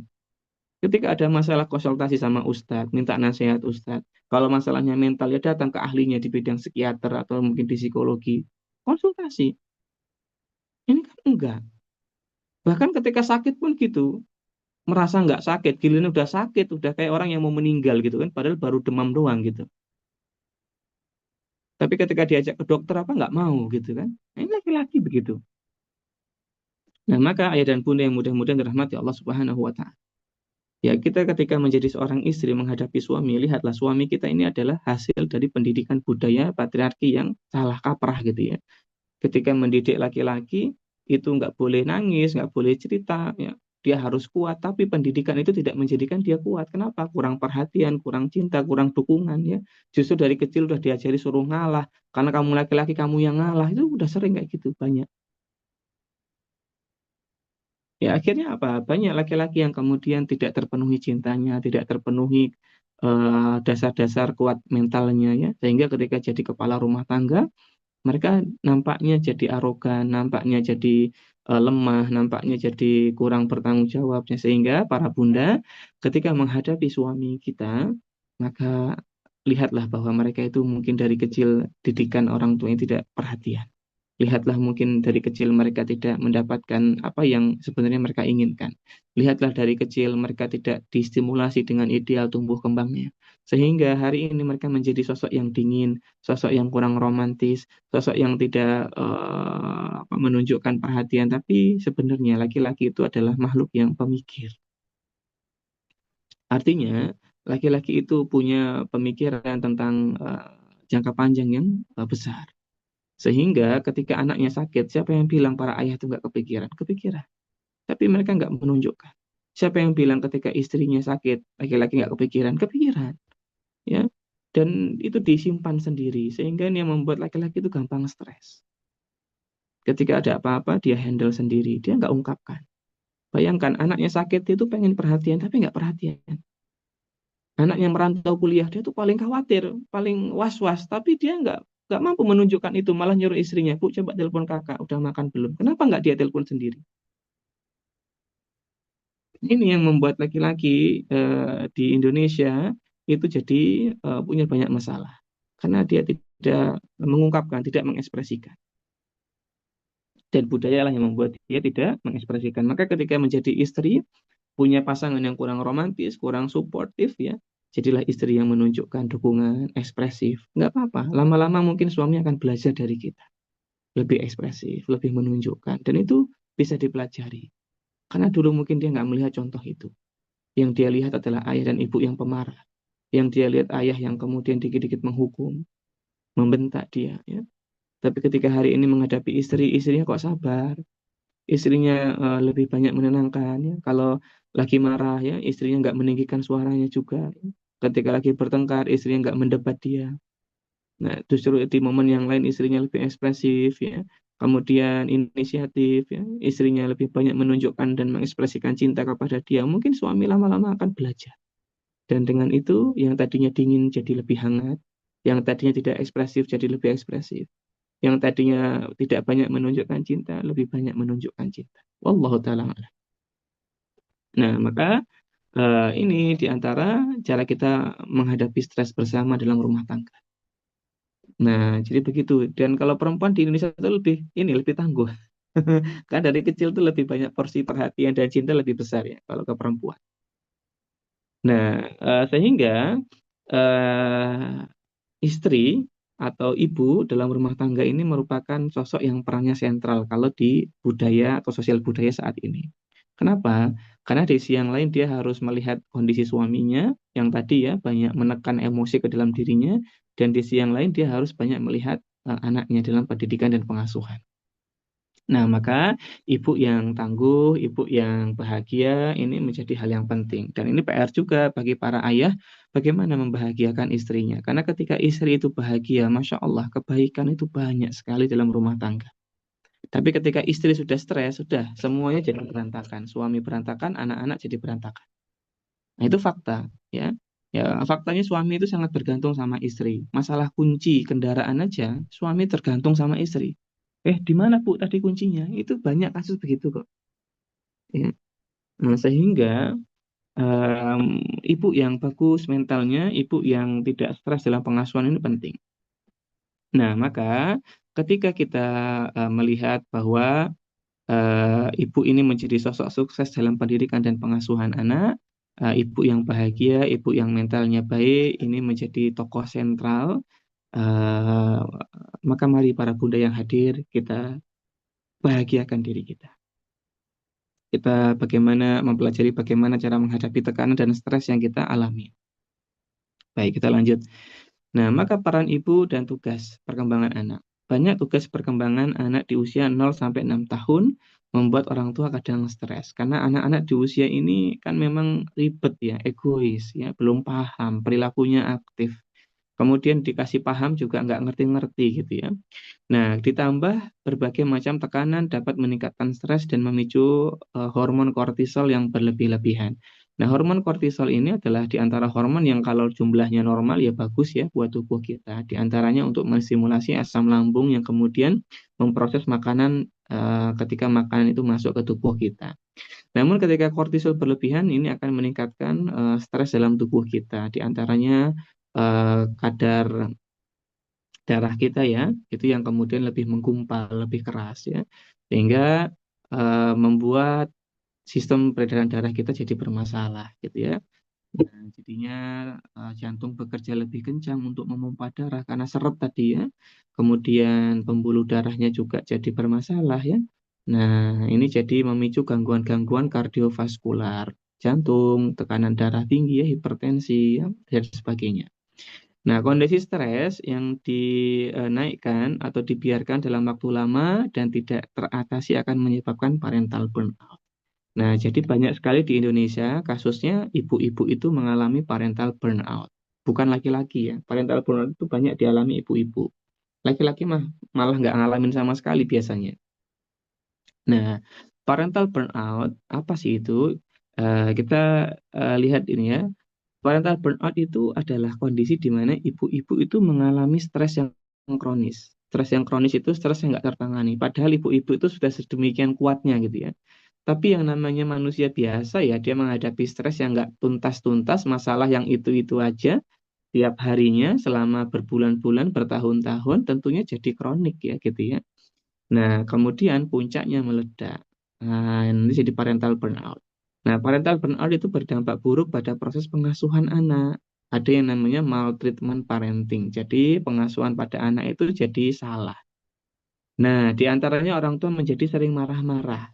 Nah, makanya banyak ibu-ibu tuh lebih sering marah. Padahal di sisi yang lain, ibu-ibu juga lah yang paling sayang sama anak-anak. Ya, gimana nggak sayang dari mengandung 9 bulan, ya. Kemudian menyusui anak 2 tahun, kemudian nyebokin anak, nyuapin anak, ngajarin jalan, ya, sampai mereka umurnya 2 tahun, 3 tahun, repotnya ngajarin toilet training, pusingnya ibu kalau nanti di data perkembangan anak ternyata berat badannya kurang, tinggi badan anak kurang, ibunya yang stres, ya, luar biasa. Bapak mana mikir kayak gitu? Jarang. Kalaupun ada, luar biasa. Ada di sini suaminya yang nanya, ini berat badan anak gimana? Sudah sesuai belum dengan grafik tumbuh kembang? Jarang saya pikir. Jarang. Ya, kalaupun ada ya Masya Allah ya, jumlahnya tidak banyak. Sedikit. Gitu. Jadi memang ibu ini luar biasa. Makanya ibu ini adalah sosok yang paling sayang sama anaknya. Nggak mungkin ada ibu itu benci sama anaknya. Harusnya begitu. Jangankan manusia, hewan aja. Hewan yang namanya ibu gitu ya. Itu sangat sayang sama anaknya. Lihat kucing kalau lagi habis melahirkan jadi agresif. Ayam kalau anaknya masih kecil-kecil agresif. Kita deket aja digabruk sama dia. Bapaknya kemana? Mbuh kemana? Ya, ayam jago kemana nggak tahu gitu ya. Ibu memang luar biasa. Masya Allah ya. Sehingga nggak heran ketika Nabi SAW ditanya oleh seorang sahabat, ya Rasulullah, ya, siapa manusia yang paling utama aku perlakukan dengan kebaikan? Ya jawabannya ibumu. Lalu siapa lagi? Ibumu. Siapa lagi ya Rasulullah? Ibumu. Terus siapa lagi? Baru ayahmu. Ini menunjukkan keutamaan dan para ulama ketika menjelaskan hadis itu, ibu itu punya 3 kebaikan yang nggak dimiliki oleh ayah. Salah satu manfaat hikmahnya itu. Kebaikan yang pertama, ibu itu adalah mengandung anak-anak yang ayah nggak melakukannya. Yang kedua, ibu itu menyusui anaknya yang ternyata ayah nggak melakukannya. Nah, kebaikan yang ketiga tentunya ibu ini membesarkan anak-anaknya, merawat anak-anaknya. Ya, nah ini kalau yang ketiga ini kayaknya agak lupa ini. Kenapa ayah nggak bisa juga? Ya intinya adalah ibu ini punya banyak kebaikan sehingga ketika ibu stres jadi masalah dan benar parental burnout. Ibu sering marah sama anak. Nah hari ini kalau kita lebih sering marah sama anak, hati-hati. Jangan-jangan ini gejala parental burnout. Kemudian menyalah-nyalahkan anak, contohnya menyalahkan anak pertama itu paling sering gitu ya. Kalau anak-anak kita lagi main lebih dari 2 gitu ya atau lebih dari 1, dia main kemudian nangislah adiknya. Biasanya paling gampang orang tua nyerahin kakaknya daripada pusing. Kenapa mencari sumber masalahnya? Kakak, nah, langsung gitu aja. Nah, ini yang jadi masalah. Kadang kakak nggak tahu apa-apa pun kakak gitu ya. Kakak sekolah pun kakak gitu ya. Kenapa tadi adiknya nangis? Padahal kakaknya baru pulang sekolah. Ya. Nah, jadi memang seperti itu. Banyak orang tua menyalahkan anak-anak. Ya, kayak anaknya masih kecil. Kemudian tidak konsisten dalam pengasuhan, jadi punya aturan, nggak konsisten. Kakak, pokoknya tiap pagi kakak nyapu ya, cuman berjalan seminggu, habis itu nggak jalan lagi. Nggak konsisten. Ya. Nah, kemudian tidak memahami tumbuh kembang anak, yang nggak mau belajar tumbuh kembang, jadi nggak paham. Kemudian cenderung toksik pada anak. Toksik itu beracun ya. Beracun itu mungkin perkataannya, ucapannya, sikapnya yang buruk, tanpa disadari itu merusak anaknya atau memberikan contoh yang buruk. Nah, penyebab burnout dalam pengasuhan. Yang pertama, stres dan burnout dalam pengasuhan itu sebabnya karena manajemen masalah yang buruk. Kita sebagai pribadi itu nggak punya kemampuan manajemen masalah yang buruk. Sehingga penting kan kita belajar problem solving, manajemen masalah itu penting. Dan kita sudah diwanti-wanti oleh Allah Subhanahu wa taala walanabluwannakum bisyai'in. Ya, manusia itu nanti akan diuji dengan sedikit apa? Yang pertama ujian manusia, khauf ya, al-khauf, rasa takut. Kemudian wal ju' ya, kelaparan. Kemudian dia akan diuji juga dengan kehilangan harta, kehilangan jiwa, kehilangan buah-buahan, kehilangan orang yang dia cintai ya, kehilangan jiwa. Kehilangan buah-buahan ini diantaranya rencana-rencananya gagal gitu ya. Nah, maka manusia harus mempersiapkan diri kalau sudah dikasih petunjuk seperti itu. Maka kemampuan mereka dalam manajemen masalah harusnya baik. Dan nggak ada rasa-rasanya manusia yang hidup di dunia nggak ada masalahnya, nggak ada. Kecuali dia mati, selesai masalahnya. Nah, nanti tinggal masalah di akhirat kalau kayak gitu. Nah, kemudian yang kedua, regulasi emosi yang kurang baik. Nah, jadi ini juga jadi masalah ya ketika manusia dewasa nggak mampu kontrol emosinya. Nah, para bunda dan ayah, kita harus mampu mengendalikan emosi. Dan ini dipelajari ya, dipelajari. Otak kita sudah mendukung kalau di atas 20 tahun. Maksudnya mendukung sudah sempurna. Walaupun mulai bagusnya itu di umur 12 tahun sebenarnya. Nah, nanti di 20 tahun itu sempurnanya prefrontal cortex itu fungsinya maksimal banget gitu ya. Yang ketiga, kondisi fisik yang tidak baik, pola hidup tidak teratur, makan dan tidur nggak teratur, olahraga nggak teratur, ibadah nggak konsisten, nggak istiqomah ya, dan hobinya nggak ada. Nah, ini yang sering terjadi pada ibu-ibu itu kehilangan hobi kalau udah menikah. Yang dulu hobinya jahit, ada yang hobinya mungkin camping, ada yang mungkin hobinya apa namanya masak. Itu kalau udah nikah hobinya jadi satu, belanja. Ya, ya ini harusnya ibu-ibu itu punya hobi ya, yang kemudian juga mendapatkan dukungan dari pasangannya. Ya, kalau hobinya majelis taklim ya bagus juga, nggak apa-apa. Nah, jadi ternyata burnout, stres yang menyebabkan burnout itu adalah ya pola hidupnya nggak teratur, makan tidur, olahraga, ibadah kita nggak teratur. Nah, kemudian hubungan dengan pasangan yang buruk, komunikasi biasanya yang paling buruk ya. 5, hubungan keluarga kurang baik, punya masalah dengan mertua atau dengan orang tua sendiri ya, dengan kakak adik, ya itu jadi sumber burnout juga. Lalu yang keenam, ya tekanan sosial lainnya, semisal ekonomi. Dan ekonomi yang paling banyak ya membuat keluarga itu tertekan sebenarnya. Kalau dalam penelitian psikologi. Nah, maka ada gejala parental burnout. Nah, ini ayah bunda bisa evaluasi apakah kita punya gejala ini. Nah, parental burnout juga ditandai dengan perasaan gagal menjadi orang tua. Nah, kalau kita sudah merasa, aduh, nyerah deh sama anak, ah, kayaknya nggak bisa, aku nggak mampu, aku udah gagal. Terus biarin aja anak begitu. Nah, ini hati-hati, ini gejala awal. Hal tersebut diikuti dengan perasaan lelah menjadi orang tua dari anak-anak. Aduh, capek ngurus anak. Nah, child free itu udah parental burnout duluan sebelum punya anak. Ya. Nah, diikuti dengan perasaan lelah menjadi orang tua. Nah, child free itu kan dia alih-alih bilang begini, daripada saya nggak adil sama anak saya, daripada saya membahayakan anak saya. Bukan begitu konsepnya. Bukan begitu konsepnya ketika dia nggak mau menikah karena dia khawatir nanti nggak adil sama anak-anaknya. Ya, nanti malah membahayakan. Bukan. Yaitu dia lari dari tanggung jawab utamanya manusia gitu ya. Nah, maka eh, kalau kita sudah merasa bahwa eh, perasaan lelah menjadi orang tua sudah mulai muncul, nah ini gejala yang berikutnya. Lalu dampak buruk yang langsung dirasakan oleh anak akibat parental burnout adalah pengabaian dan kekerasan. Kita lebih sering berbuat kekerasan dan mengabaikan anak. Jadi nggak care, jadi nggak peduli, jadi jarang menemani mereka main, jadi jarang ngobrol. Nah itu termasuk pengabaian. Nah kemudian kekerasan. Jadi di sini ada tiga ciri utama. Yang pertama kita merasa gagal dan meragukan kemampuan kita dalam pengasuhan. Lalu yang kedua, muncul kelelahan yang sangat ya dalam pengasuhan, udah capek banget. Yang ketiga, eh, kita jadi mengabaikan dan berbuat kekerasan lebih banyak, baik verbal, fisik, ya, ataupun sosial ya, menjauhi anak. Nah itu. Kemudian pengabaian berarti kurang perhatian, kurang menghargai dan kurang merasa mendapatkan cinta. Nah, kekerasan berarti seringkali mendapatkan perlakuan agresif berupa lisan maupun fisik. Nah, ini ayah bunda, kalau kita sudah punya tiga gejala ini, berarti ya itu sudah mulai ada tanda-tanda parental burnout pada diri kita. Nah, itu dia. Karena sudah jam 9.12 ini gimana ini? Ustadz, kita lanjutkan apa kita ke sesi tanya jawab? Boleh Kak, boleh. Tanya jawab Kak.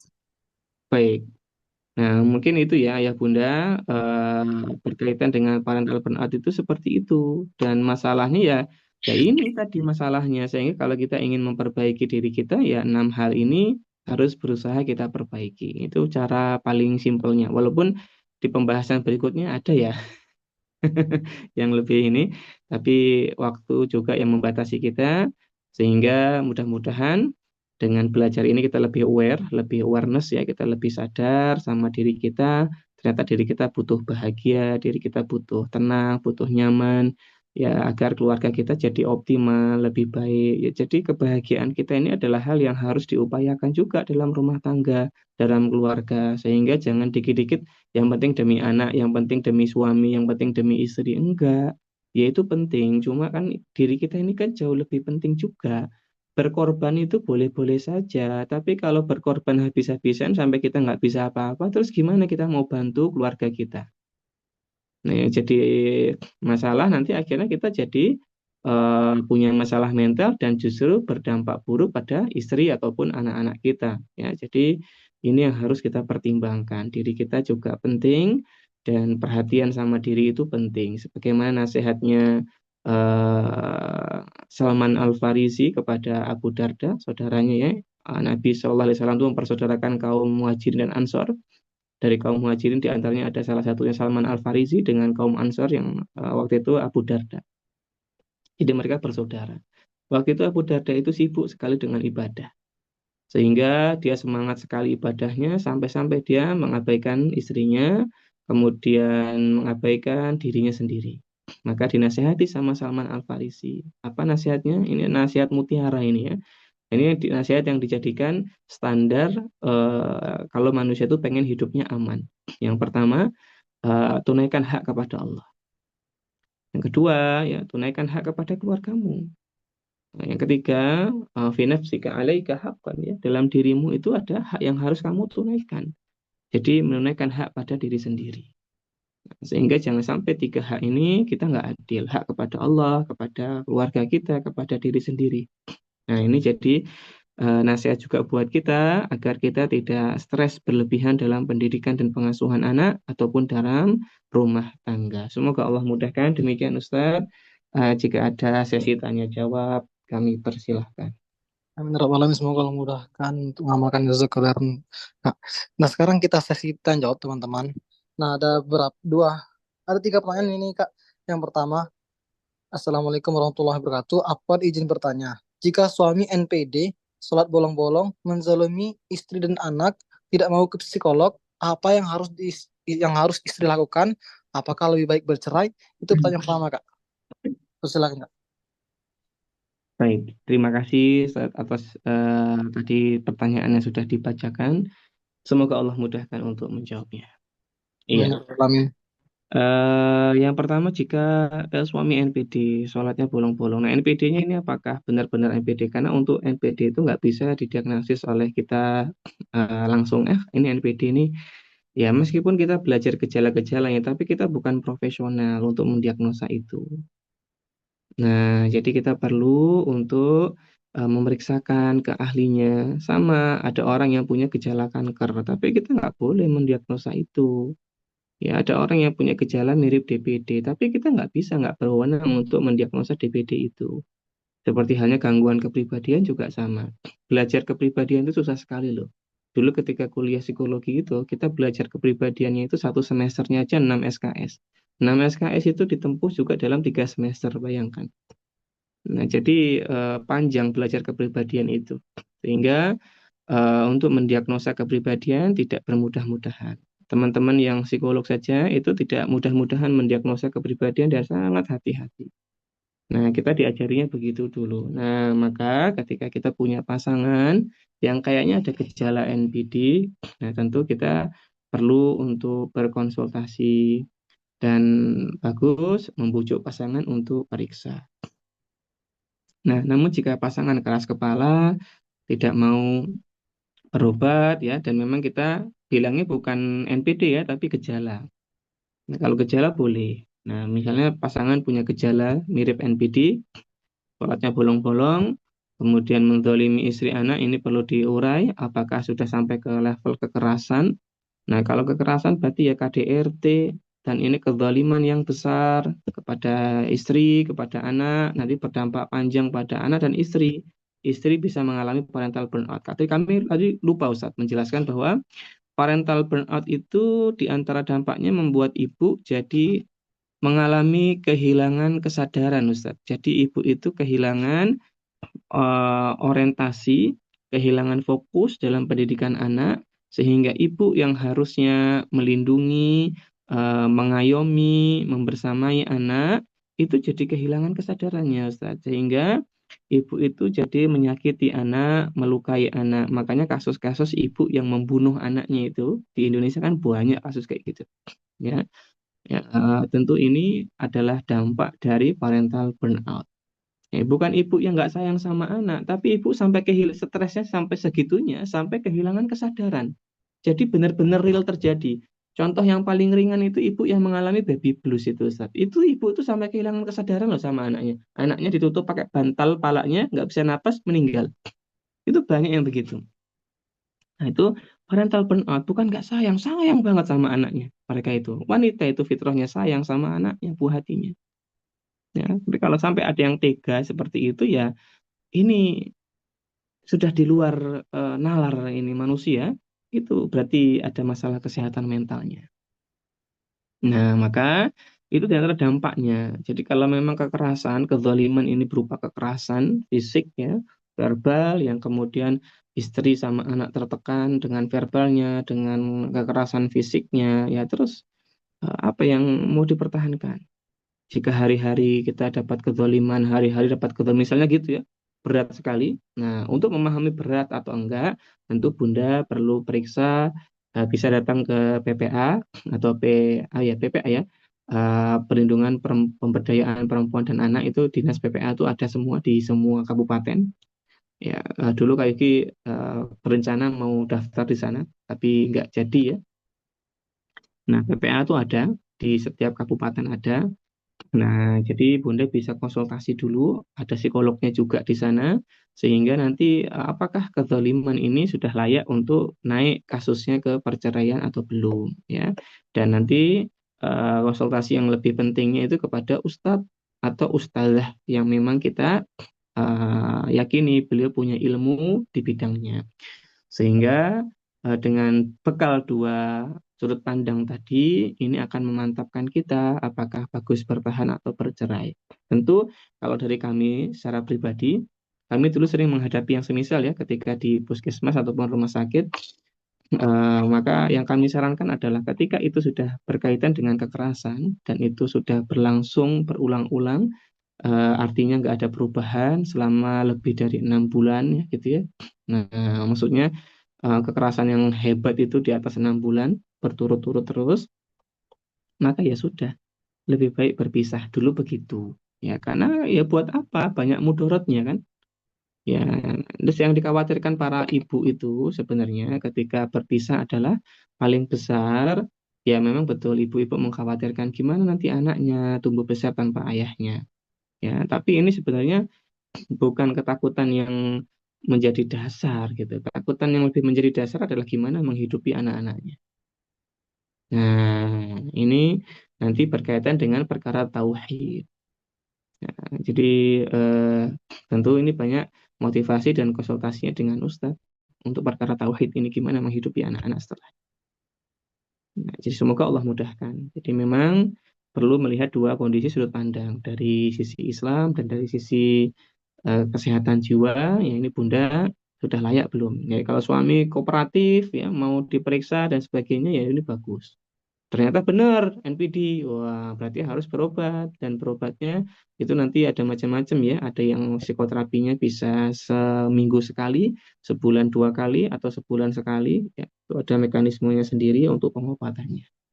Nah, semoga Allah mudahkan. Barakallahu fikum. Mungkin demikian yang bisa kami jawab. Silakan Ustaz.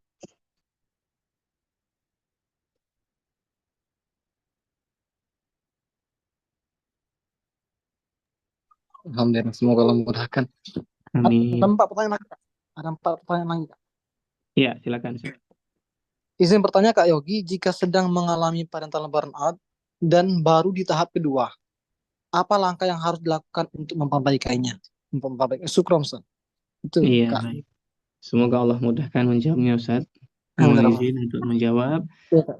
Jika sudah sedang mengalami gejala ya gejala bukan parental burnout tapi gejala yang gejalanya itu di tahap kedua merasa lelah dalam pengasuhan tapi syaratnya yang pertama juga sudah merasa gagal merasa nggak mampu juga sudah ya. Nah ini baru bisa disebut tahap yang kedua. Tapi kalau cuman baru merasakan yang kedua aja itu bukan tahap kedua. Kita baru mengalami salah satu dari 3 gejala berarti. Nah, tapi kalau berurutan, satu sudah, nomor 2 sudah, berarti ke tahap yang kedua.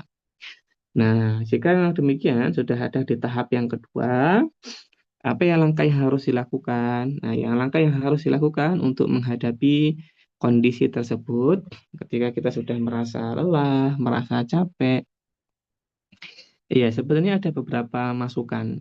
Cuma kadang manusia kurang senang kalau dikasih masukan ini. Masukan yang pertama ya. Mereka lebih mengharapkan masukan yang kedua, yang ketiga. Yang pertama ini masukannya berkaitan dengan bagaimana menjadi diri yang lebih dekat kepada Rob kita. Nah, ini banyak orang yang merasa kalau dinasihati dengan ini, Allah ya sudah kok, sudah dekat sama Tuhan kok, sudah semakin semangat ibadahnya, kadang begitu. Padahal di dunia kesehatan jiwa, mau itu psikiater, mau itu psikolog, kita dulu dididik dan diajari dalam pendidikan kita, profesi itu, ternyata yang banyak menyembuhkan manusia dari masalah kejiwaan itu adalah beliefnya, keyakinan. Ketika seseorang punya keyakinan yang kuat, ini membantu dia setidaknya di atas 50% untuk kesembuhannya. Tapi kalau manusia itu sudah demotivasi, nggak punya belief, ya sudah, akan lebih susah sembuh dari masalah mentalnya. Jangankan masalah mental, masalah cancer aja. Orang yang kena cancer ini kan sering dulu kita ya penelitian tentang cancer. Jadi cancer itu bukan hanya sakit fisik, tapi juga sakit mental. Kalau sudah kena cancer, mesti punya perasaan stres yang hebat. Dan ketika stresnya itu sangat hebat, orang-orang dengan masalah cancer itu mengalami demotivasi. Dan apa yang terjadi ketika mengalami demotivasi? Ternyata dalam penelitian yang kami pelajari dulu ketika masih kuliah ya, dengan topik penelitian pasien kanker ini, ternyata virusnya itu semakin berkembang dengan pesat. Dan sistem pertahanan diri semakin lemah. Yang artinya mempercepat kematiannya. Jadi, dan pasien yang kemudian lebih tenang, lebih merasa semangat, ya, lebih bahagia, maka tentu dia lebih panjang harapan hidupnya. Nah, sehingga masalah belief ini adalah pokok dari masalah kejiwaan. Maka tidak ada keyakinan yang lebih kuat melainkan keyakinan agama. Nah, sehingga hal nasihat pertama yang kami sampaikan adalah ya Bunda dan keluarga ya atau semua yang ada di sini ya ketika kita menghadapi masalah yang semisal maka memperbaiki hubungan dengan Allah itu menjadi syarat wajib yang pertama. Kita banyak belajar ilmu agama, duduk-duduk di majelis ilmu ya, aktif di majelis taklim, ketemu ibu-ibu yang lain. Ya. Kalau ada ibu-ibu yang suka ngomongin orang dihindari, cari ibu-ibu yang lain. Intinya kita fokus kepada diri kita, bukan fokus kepada orang lain. Banyak orang itu yang bermasalah, malah fokusnya ke orang lain. Satu, membandingkan dengan orang lain. Ya, melihat orang lain better, lebih baik hidupnya. Apalagi kalau kita mengalami fase atau level kedua tadi itu, justru malah semakin banyak buka sosial media. Buka Facebook, buka Instagram, ya, yang mana kita random. Kadang dapat nasihat ustadz, kadang dapat postingan orang, ya, postingan selebriti, postingan artis atau apapun. Apa yang terjadi? Yang terjadi bukannya semakin membaik mental kita, malah semakin buruk. Nah, jadi kalau kita masalahnya sedang menghadapi masalah serius, tadi merasa nggak mampu, nggak berdaya, lalu buka sosial media itu malah jadi insecure. Tanpa kita sadari, satu reels, satu short, ya itu mungkin nggak membuat dampak yang signifikan. Tapi nanti short yang berikutnya, reels berikutnya, ya itu akan lama-lama menumpuk dan membuat kita semakin nggak berharga. Karena apa yang kita lihat, reelsnya Nikita Willy itu kita muncul ya. Oh ternyata Nikita Willy itu mendidik anak lembut ya, baik ya. Oh dia sangat ibu banget, keibuan banget ya. Padahal kita nggak tahu aslinya kayak gimana dia. Depan kamera kan siapapun bisa merangkai-rangkai, merancang-rancang apapun. Banyak kok orang di depan kamera tuh bagus, aslinya berantakan tuh banyak sekali. Nah, jadi jangan tertipu dengan sosial media. Bisa jadi kita lebih baik. Maka banyak orang yang menganggap dirinya buruk gara-gara sosial media. Kenapa? Dia sibuk dengan orang lain, membandingkan dirinya dengan orang lain. Nah, maka kalau kita punya masalah, lagi stres, lagi apa, boleh cari hiburan. Fokus ketiknya hiburan aja di Google atau mungkin di Zoom, kok di Zoom apa di YouTube. Hiburan boleh. Atau lebih bagus kita dengerin kajian Ustadz. Dengan kajian Ustadz yang kita suka, Ustadz Khalid misalnya, kita buka, dengerin kajiannya. Itu akan jauh lebih menenangkan kita ketika kita sedang terpuruk, ada masalah, daripada kita nonton stand up komedi, lucu-lucuan ya. Itu sebenarnya bukan menghibur kita aslinya, stand up komedi dan sebagainya. Itu sebenarnya adalah fata morgana, pengalihan masalah yang disebut flight tadi. Karena dengan nonton lucu-lucuan, apa faedahnya? Lucu-lucuan itu dilakukan kalau kita itu pasca bertempur. Kita habis ngadepin masalah, capek, lelah, butuh hiburan. Nah itu. Tapi kalau kita sedang down, sedang butuh bantuan, bukan hiburan. Ini orang sering salah. Ketika dia harusnya masih berjuang, malah hiburan. Harusnya ketika dia berjuang, yang dia butuhkan motivasi, ilmu, bukan hiburan. Nanti kalau dia sudah selesai satu masalah, dia sudah merasa berjuang, sudah merasa menghadapi sesuatu, kita butuh hiburan, ya boleh. Makanya ada istilah brain rot hari ini ya. Kenapa banyak orang itu dikit-dikit hiburan, dikit-dikit konten sampah. Ya. Coba kata-kata hari ini Pak Sujud gitu ya. Itu apa faedahnya buat kita coba? Lucu sih, viral FYP. Tapi apa faedahnya buat ibu yang sedang mengasuh anak? Apa faedahnya buat orang yang sedang menghadapi masalah di perusahaannya? Apa faedahnya ya bagi seorang laki-laki yang harus menghidupi keluarganya di mana ekonomi penghasilan dia kurang? Pak Sujud bisa bantu? Kan enggak. Kata-kata Pak Sujud memotivasi? Kan enggak. Ya. Apa kata-kata hari ini Pak Sujud gitu kan? Yang sudah selesai boleh keluar dulu, boleh pulang duluan. Apa? Gitu belakangnya. Terus apa? Ini yang disebut brain rot. Kita suka instan untuk membahagiakan otak kita dengan membanjiri dopamin. Sehingga kita punya kebahagiaan yang fana. Masalah tetap ada. Habis nonton itu kan apa? Dopaminnya habis kan? Ingat lagi masalah kita. Akhirnya banjirin lagi, nonton lagi. Makanya kecanduan konten sampah kan brain rot itu. Salah satu pengertiannya. Jadi sudahlah, jangan ke sosial media. Jangan buka hiburan-hiburan dulu kalau kita punya masalah. Yang harus kita buka itu adalah harusnya apa? Nasihat guru-guru kita. Shortnya nggak apa-apa, nasihat singkat. Atau lebih bagus kita menenangkan diri. Ngatur nafas, beristighfar, ya berzikir kepada Allah ya. Ala bizikrillahi tatmainnul qulub. Ya, hanya dengan mengingat Allah hati itu jadi tenang. Bukan nonton stand up komedi, bukan nonton tretan muslim, bukan. Apalagi nonton lapor Pak, apalagi nonton Sri Mulat, nggak ada faedahnya. Jujur saja, ini harus kami sampaikan dalam sisi mental nggak ada faedahnya. Meskipun ibu-ibu, bapak-bapak bilang sini lucu, menghibur, ya itu nggak ada faedahnya. Karena itu hanya membanjiri dopamin aja. Masalah nggak selesai. Dan justru masalahnya akan numpuk lagi nantinya. Jadi bukan itu solusinya. Kita kalau ada masalah, lagi struggling dengan masalah yang dibutuhkan motivasi, solusi, bukan hiburan. Kalau kita terbiasa ada masalah lalu hiburan, kita jadi biasa flight, kabur dari masalah. Jadi kecuali kita sudah selesai dari masalah, baru kita mau hiburan boleh. Ya, dan hiburan yang paling bagus sebenarnya bukan nonton-nonton itu. Ya boleh sesekali, tapi kita masak yang kita suka, kita jalan ke tempat yang kita senang itu jauh lebih bagus karena ada interaksi motorik dan sensorik kita secara bersamaan. Beda sama scrolling IG, nggak ada itu.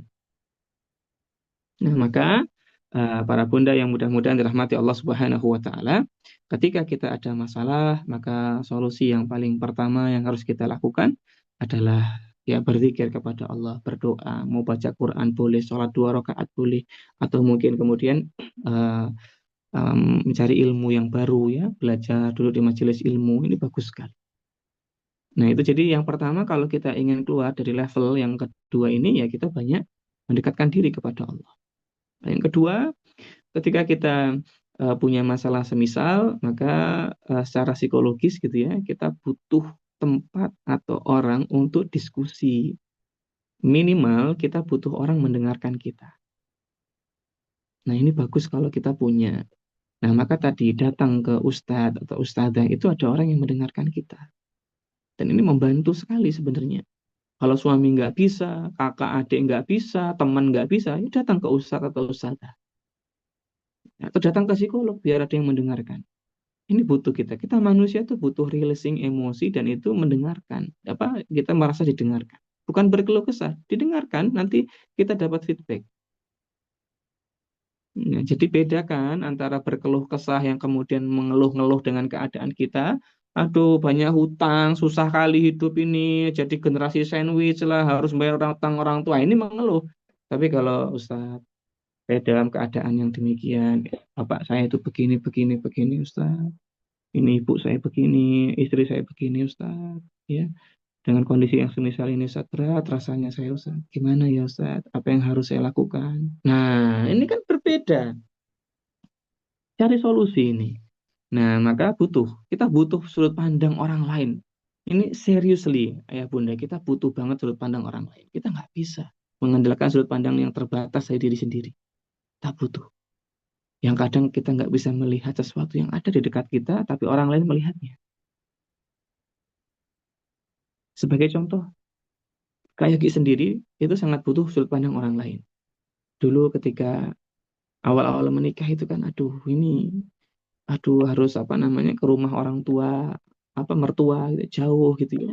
Gimana uang mepet nggak punya gitu ya, maksudnya tipis daripada untuk perjalanan jauh, mending untuk ditabung atau menghidupi yang sekarang. Tapi waktu itu kami sharing dengan guru kami. Apa kata beliau? Kak Yogi, berbakti pada orang tua ini mendatangkan banyak kebaikan. Allah mempermudah urusan kita. Berbakti pada orang tua membuat orang bahagia. Sehingga mudah-mudahan ya dengan kebahagiaan orang tua kita itu dirasakan juga oleh anaknya, itu istri kita. Istri kita yang punya masalah, punya hal yang nggak nyaman, dia bisa ketemu orang tuanya. Tenang, senang.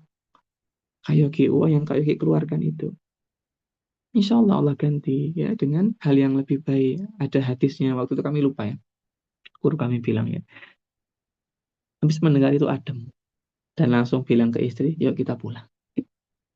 Ya artinya kita tuh butuh sudut pandang orang lain. Kadang kita merasa benar, kadang kita merasa pemikiran kita ini udah paling kompleks, tapi ternyata enggak.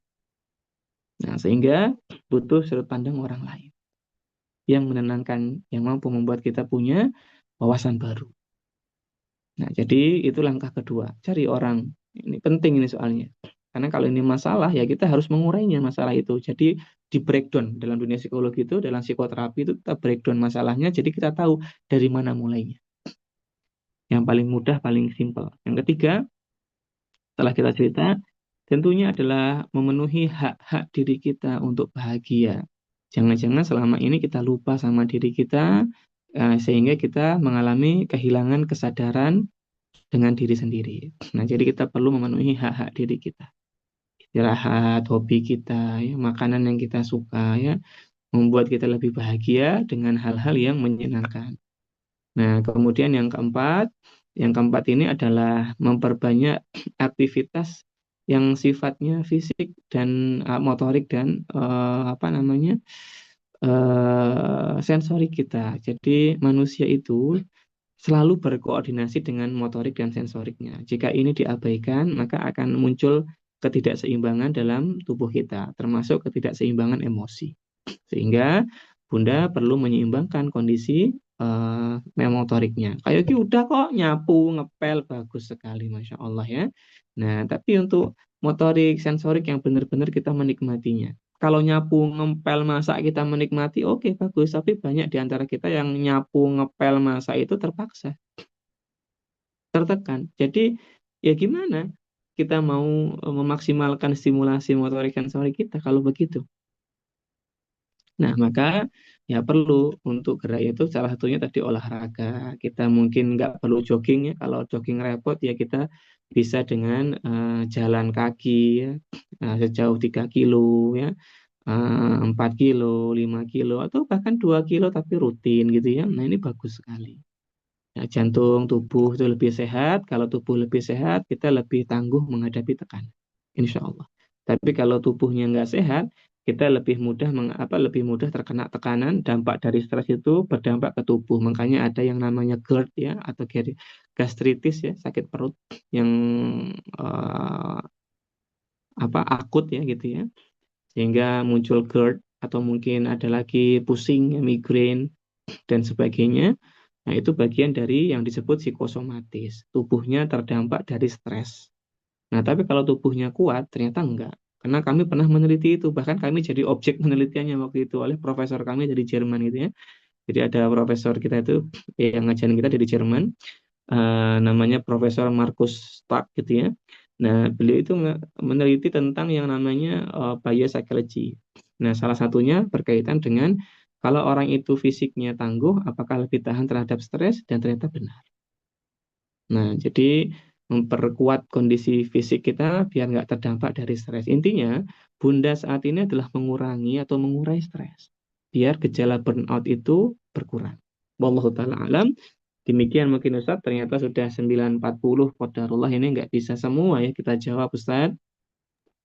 Ya, jadi mungkin mudah-mudahan di serial-serial diskusi atau pertemuan yang lain, Bunda dan Ayah bisa mendapatkan gambaran atau mendapatkan jawaban dari pertanyaannya. Terima kasih yang sudah menuliskan pertanyaan yang begitu panjang, banyak ya, qadarullah.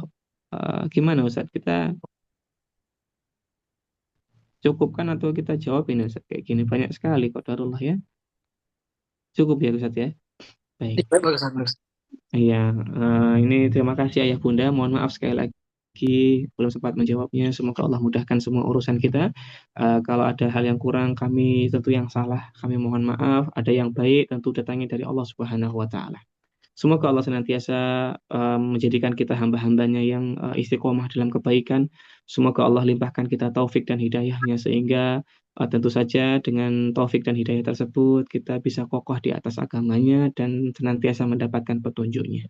Dan yang terakhir, jadilah orang tua yang semangat belajar karena parenting ini cuma ya sekedar suplemen Adapun tugas kita yang utama adalah belajar ilmu agama, ya, terus bertakwa kepada Allah. Sehingga lebih baik atau lebih utama kita banyak belajar ilmu agama dan mengamalkannya.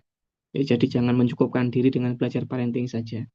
Nah, mungkin demikian ayah dan bunda, anak-anak kita itu hatinya, jiwanya ya, maupun suami kita, istri kita, hati dan jiwanya ada di genggaman Allah, maka tugas kita adalah tawakal ya, berdoa, meminta kepada Allah dan berusaha sebaik mungkin agar hati dan jiwanya berubah menjadi baik. Semoga Allah mudahkan.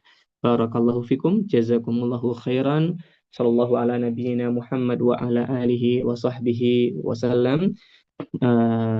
Akhiru da'wana alhamdulillah rabbil alamin. Assalamualaikum warahmatullahi wabarakatuh. Silakan Ustaz. Assalamualaikum warahmatullahi wabarakatuh. Alhamdulillah, jazakumullah khairan, barakallahu fiik Ustaz. Dan untuk Kak Yogi ya, setelah meluangkan waktu berbagi ilmu pada kita, jazakumullah khairan. Terus semua peserta yang telah hadir, kita ketutup. Subhanakallahumma bihamdika, asyhadu an la ilaha illa anta, astaghfiruka wa atubu ilaik. Wassalamualaikum warahmatullahi wabarakatuh. Waalaikumsalam warahmatullahi wabarakatuh.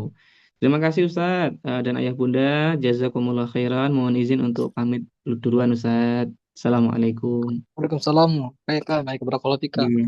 Terima kasih Ustadz. Wa iya.